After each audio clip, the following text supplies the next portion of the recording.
momen Lebaran disambut oleh sejumlah bencana hidrometeorologi.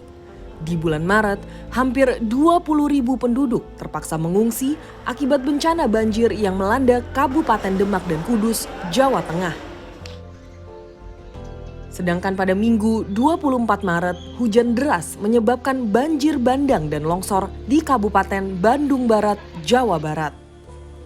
Badan Nasional Penanggulangan Bencana mencatat 533 kejadian bencana telah melanda Indonesia sejak 1 Januari hingga 25 Maret 2024. Menurut BMKG, bencana hidrometeorologi, cuaca ekstrim, hingga krisis air merupakan dampak dari kerusakan lingkungan dan perubahan iklim yang semakin kerap terjadi. CNN Indonesia duduk bersama Kepala BMKG Dwi Korita Karnawati untuk berbincang-bincang soal kesiapan dan solusi dari masalah ini. Bu Dwi Korita, beberapa hari yang lalu kita baru saja merayakan Hari Meteorologi Dunia yang ke-74. Dan tahun ini salah satu topik yang menjadi fokus BMKG adalah ketahanan air baik di skala nasional, regional, dan juga lokal. Nah, menurut Ibu, kita nih sebenarnya apakah bisa rawan krisis air? Karena menurut World Resource Institute, Indonesia tuh rawan krisis air di tahun 2040. Lantas bagaimana atau apa saja sebenarnya peran BMKG dalam memerangi krisis air tersebut? Sesungguhnya baik krisis air, krisis lingkungan, sesungguhnya itu penyebabnya itu adalah manusia sendiri. Artinya ketidakmampuan kita dalam mengelola lingkungan kita, menjaga lingkungan kita. Dan hal itu diperparah dengan adanya perubahan iklim. Jadi perubahan iklim itu bukan penyebab langsung dari krisis air. Kenapa bisa terjadi perubahan iklim? Itu juga kegagalan kita dalam mengelola lingkungan. Kegagalan dalam mengelola lingkungan itu antara lain mengakibatkan perubahan iklim dan juga mengakibatkan krisis air. Nah, bagaimana kita memitigasi atau mengurangi risiko krisis air? Nah, untuk itu perlu data. Kita harus perhitungkan benar-benar berapa jumlah air yang masih bisa aman untuk kita manfaatkan dan berapa yang harus dikembalikan ke bumi atau dikembalikan ke alam. Nah, untuk tahu perhitungan yang lebih pasti, lebih akurat, itu perlu data. Nah, kendalanya di Indonesia dan di banyak negara berkembang, data itu sulit. Karena tidak telaten untuk memasang alat, memelihara alat, dan melakukan pengumpulan data itu. Dan itulah tugas BMKG. Sebelum mengambil langkah apapun, negara butuh data begitu ya Bu ya sebenarnya. Ya. Nah, beberapa hari yang lalu Bu Dwi Korita sempat menjadi salah satu pembicara di konferensi tingkat tinggi di Perserikatan Bangsa-Bangsa Amerika Serikat. Apa saja yang dibicarakan Ibu dan bagaimana pertemuan dengan PBB tersebut bisa membantu Indonesia berinovasi dalam isu ketahanan air tersebut? Jadi pembicaraan utama adalah isu ketahanan air dalam rangka memperingati Hari Air Sedunia. Dan di PBB tahun lalu sudah diselenggarakan UN Water Conference dan melahirkan beberapa key atau langkah-langkah kunci yang harus dilakukan dan diprioritaskan. Nah, pembahasan kemarin adalah bagaimana menindaklanjuti hasil pembahasan di tahun sebelumnya untuk dijabarkan dalam concrete actions. Antara lain yang akan diselenggarakan di Bali, di Indonesia, salah satu concrete actionnya adalah penyelenggaraan World Water Forum yang ke-10 diselenggarakan oleh pemerintah Indonesia bersama World Water Council di Bali di tanggal 18 hingga 25 Mei tahun ini.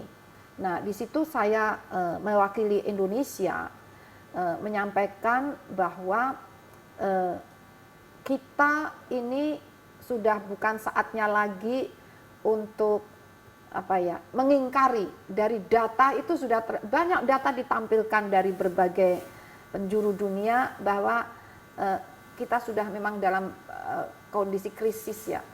Jika kita bicara mengenai krisis air, tentu kita juga harus bicara mengenai penyebabnya. Jadi kerusakan lingkungan dan juga perubahan cuaca ekstrim, perubahan iklim tersebut menjadi penyebabnya, dan juga tidak hanya menyebabkan krisis air tetapi juga bencana hidro misalnya yang sudah terjadi di Indonesia beberapa hari terakhir ini. Betul. Nah, bagaimana cara BMKG meningkatkan literasi bencana khususnya di daerah nih Bu, agar masyarakat bisa lebih siap menghadapi bencana-bencana yang mungkin akan terjadi sepanjang tahun ini? Ya, pertama kita sampaikan pemahaman kenapa bencana itu terjadi.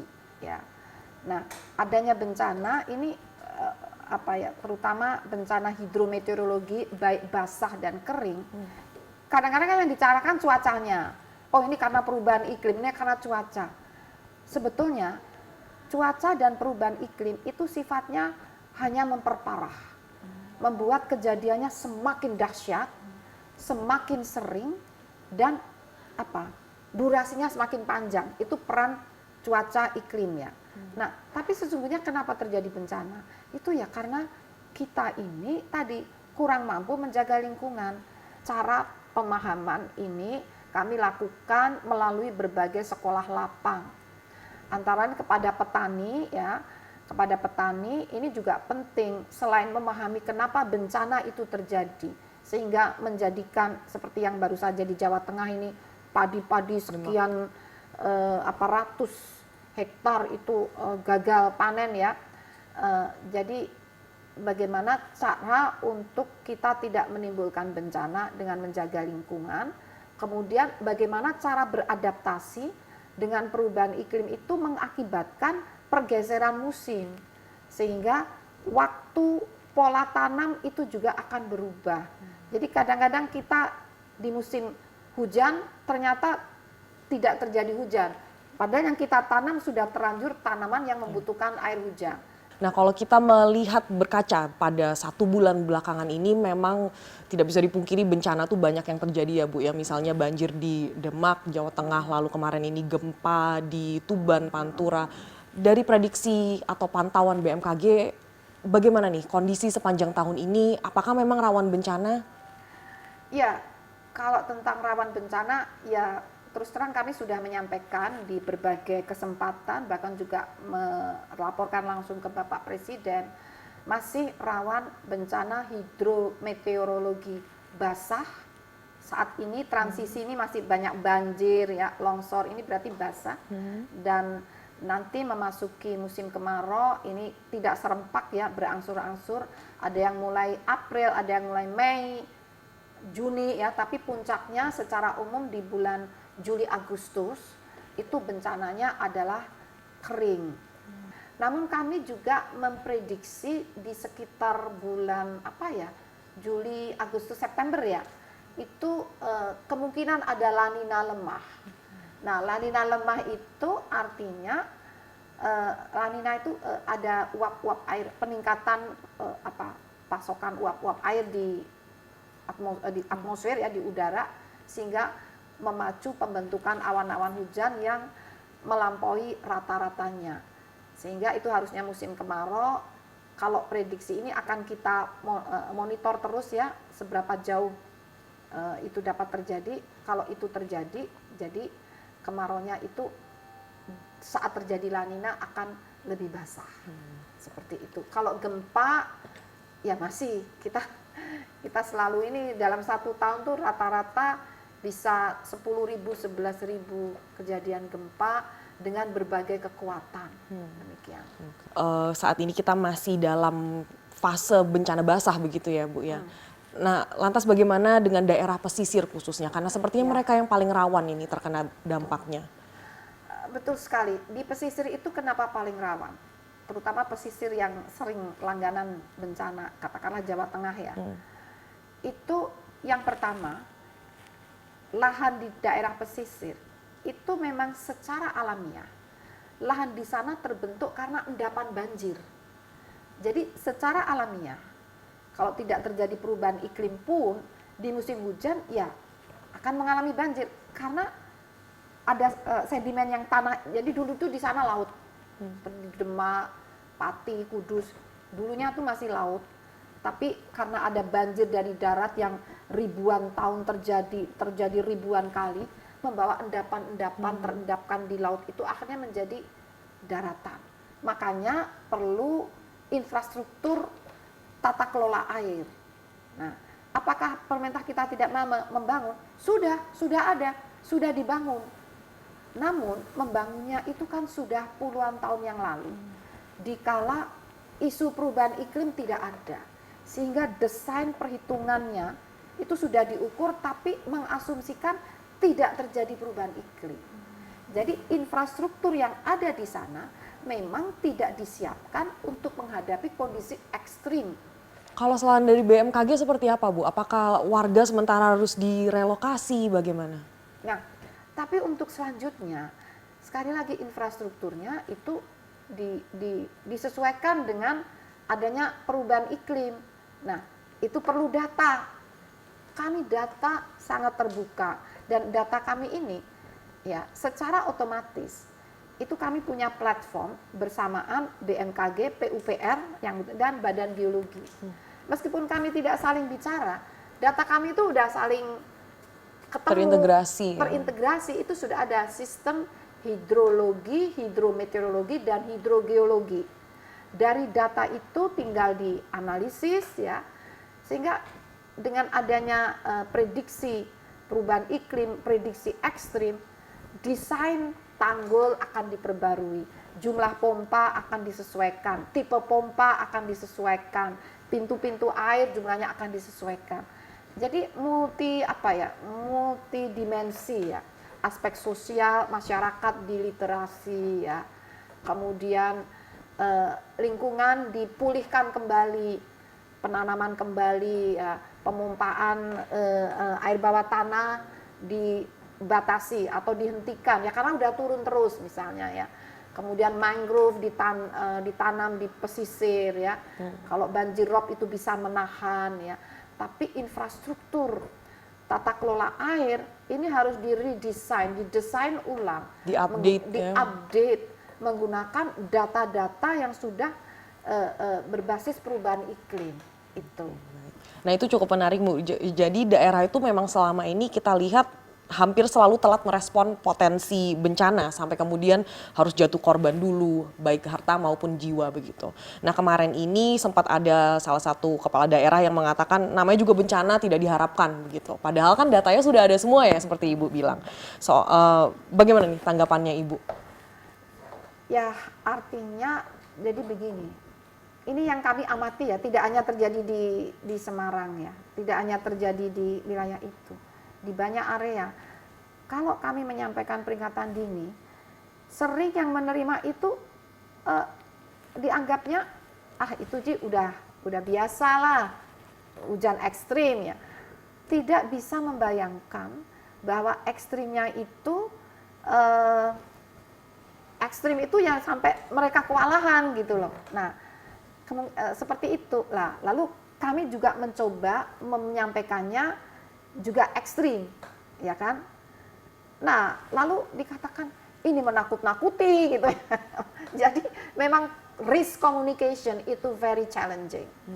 Jadi kami merasa masih harus berbuat banyak untuk ini. Karena kalau kita menyampaikan senormalnya, reaksinya biasa-biasa aja. Tapi kalau lebih dari normal, reaksinya kami pernah di daerah yang lain. Reaksinya kami kepanggil ke Polda, dianggap meresahkan masyarakat, mengganggu masyarakat. Nah, jadi harus lebih engage lagi lah. Menemukan balance-nya itulah ya Bu ya kendalanya di situ.